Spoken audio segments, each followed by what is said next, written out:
KF-X 시제기가 출고되었습니다. 6대의 시제기가 만들어질 예정이며 처음 2대는 비행 없이 오로지 지상에서만 성능 검증을 거치게 됩니다. 아마도 엔진과 이사 레이더 통합 전자전 체계가 대상일 겁니다. 이거 엄청난 뉴스예요. 주모를 불러다 막걸리를 말 통째 들이켜도 될 만큼의 국뽕 뉴스입니다. 아니나 다를까 조회수에 미쳐버린 국뽕 유튜버들이 벌써 풍악을 울리고 있습니다. 근데 참 이상해요. 문재인의 것이라면 그게 똥이라고 하더라도 기꺼이 처먹을 대깨문들이 조용하네요. 언론도 비교적 담담하고 문재인과 민주당은 말할 것도 없습니다.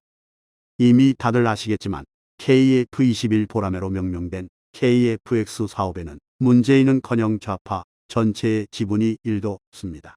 오히려 걸림돌이었죠. 사업 제안은 분명 김대중 정권 시절이었지만 노무현 이후에도 여러 논란을 겪으며 결국 사업 타당성 부족 합으로 좌초되었습니다. 그리고 다시 2009년 이명박 정부에서 재차 타당성 분석을 진행한 결과 경제성에 있어서 직도입보다 유리하다는 결과가 나왔습니다.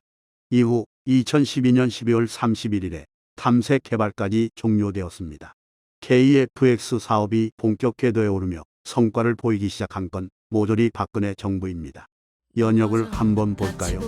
이리저리 채이고 멍들고 아프고 마음까지 지치고 그래도 어떻게 눈을 뜨고 일어나 한번 웃어보고 다시 뛰어들고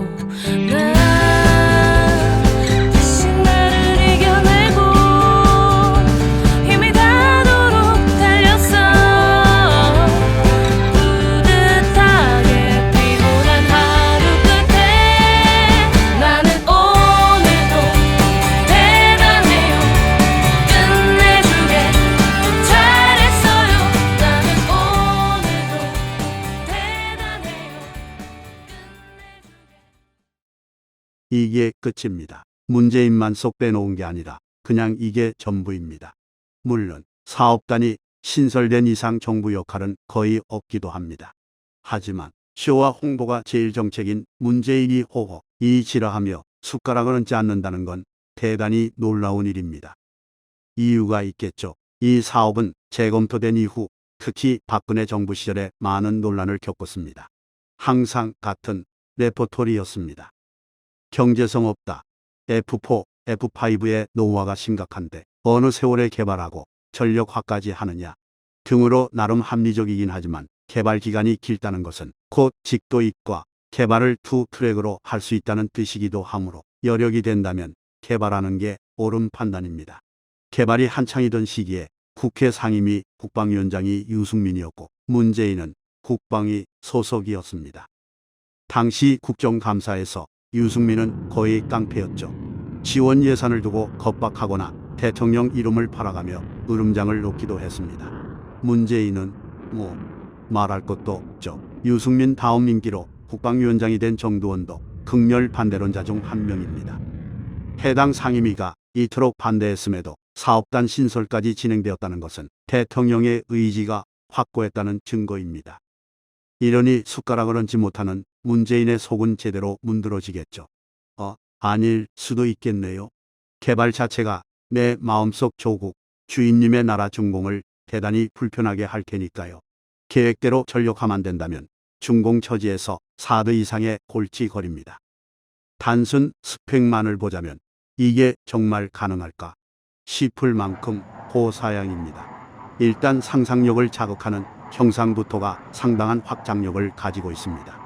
아직 사업 계획에 반영되지 않은 블록 3까지 개량된다면 내부 무장창을 가진 완벽한 스텔스기가 됩니다.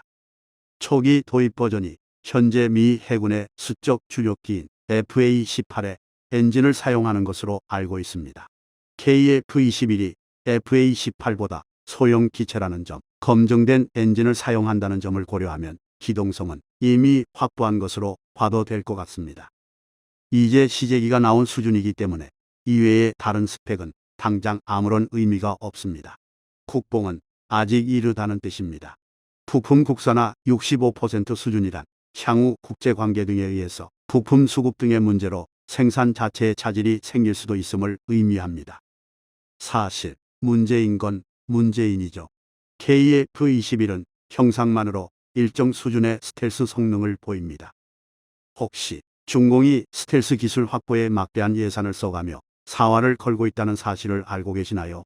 중공은 F-22에 필적하는 스텔스 기체를 만들었다고 큰 소리를 쳤지만 현실은 쪽박입니다. 실제로 일반 기체와 똑같이 레이더에 잡히면서 허위 스펙이라는 게 들통났거든요. 반도체나 디스플레이 기술이 중공에 몽땅 넘어가는 마당에 무슨 일이 벌어질지 염려스럽습니다. 삼성의 공정기술을 여당 국회의원이 내놓으라고 협박하는 세상이니까요. 국정원장이 박지원이네요. 어휴. 중공 해커가 무려 1만 차례 이상이나 K2표 전차의 기술을 훔치려 했다는 것은 시사하는 바가 매우 큽니다. 수입하는 부품을 국내 기업이 개발하겠다며 달라고 할지도 모릅니다. 그런 기업이 있다면 열의 9은 좌파가 헤쳐먹기 위한 목적일 테죠. 두 눈 시퍼렇게 뜨고 감시해야 하는데요. 지혜를 모을 때입니다.